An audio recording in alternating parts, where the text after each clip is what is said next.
gak sih kita sadar beberapa lowongan kerja untuk perempuan kadang bukan cuma menilai kemampuan, pengalaman, atau pendidikan, tapi juga menilai status tubuh dan kehidupan pribadinya.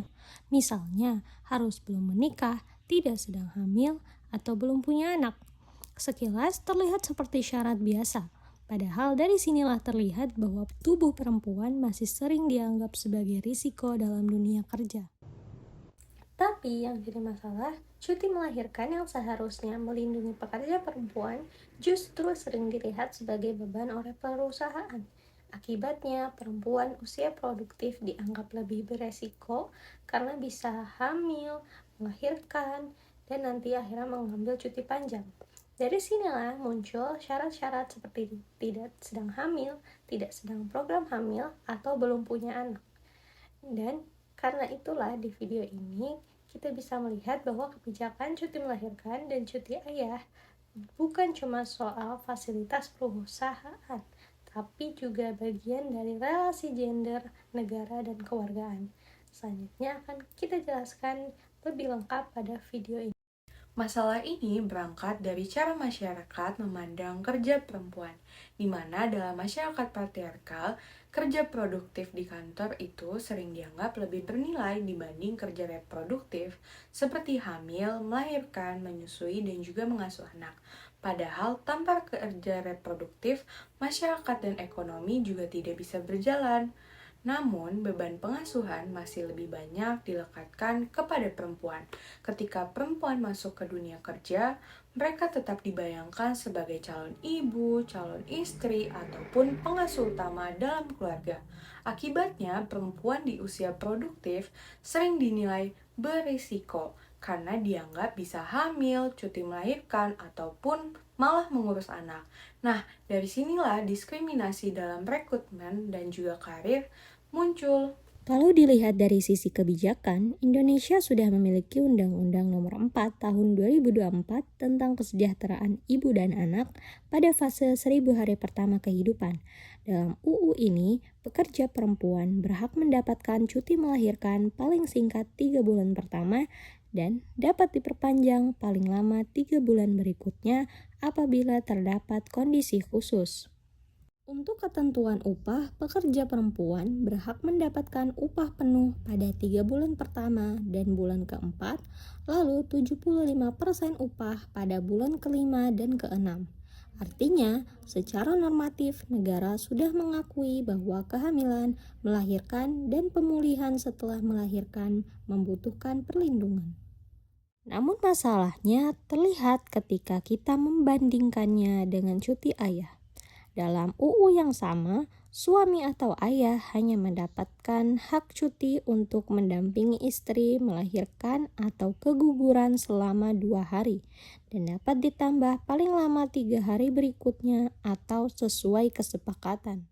Perbandingan ini penting dibaca dari perspektif gender, di mana di satu sisi, perluasan cuti melahirkan memang penting untuk melindungi ibu dan anak.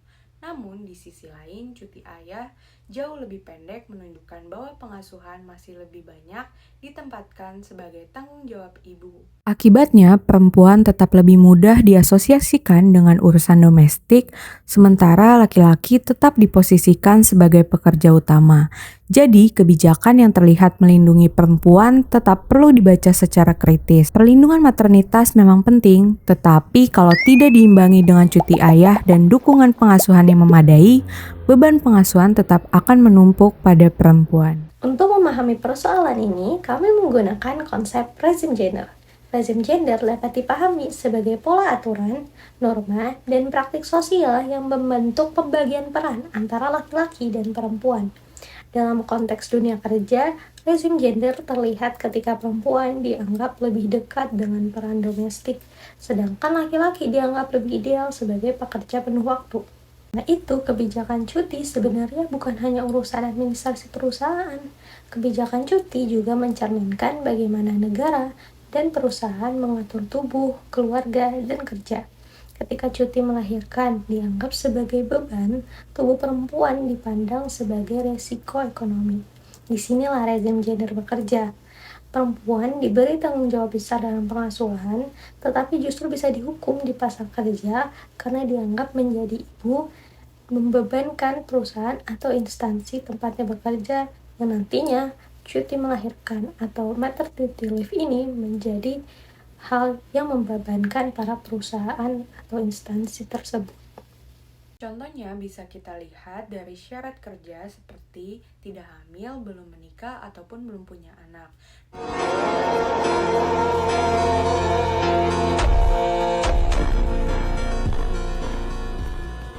Nah, syarat seperti ini menunjukkan bahwasanya perempuan itu tidak hanya dinilai dari kemampuan dan juga kompetensinya, tetapi juga dari status biologi dan juga keluarganya. Padahal kan kehamilan itu bukan bentuk ketidakmampuan kerja, melainkan kehamilan adalah fungsi reproduksi yang seharusnya dilindungi oleh negara dan juga tempat kerja. Dari beberapa media yang kami temukan juga memperlihatkan dua wajah dunia kerja, di mana ada perusahaan yang memperlakukan pekerja seperti mesin produksi, bahkan urusan sakit, melahirkan, dan keluarga itu dianggap sebagai gangguan. Tetapi ada juga perusahaan yang lebih ramah keluarga dengan menyediakan cuti melahirkan, cuti ayah, cuti haid, cuti keguguran, dan juga izin menjaga keluarga sakit. Nah, artinya kebijakan perusahaan itu tuh bisa menjadi alat diskriminasi, tetapi juga bisa menjadi alat untuk menciptakan keadilan gender. Lalu, apa yang perlu diubah? Pertama, perusahaan tidak boleh menjadikan status hamil, belum hamil, atau siap tidak hamil, menikah, maupun punya anak sebagai dasar diskriminasi dalam rekrutmen atau persyaratan maupun saat wanita berkarir. Kedua, cuti ayah perlu diperkuat. Pengasuhan tidak hanya dibebankan kepada perempuan atau kepada ibu saja. Sebenarnya, ayah juga punya beban yang harusnya sama seperti di beberapa negara yang sudah mencontohkan paternity leave atau cuti ayah yang lebih seimbang.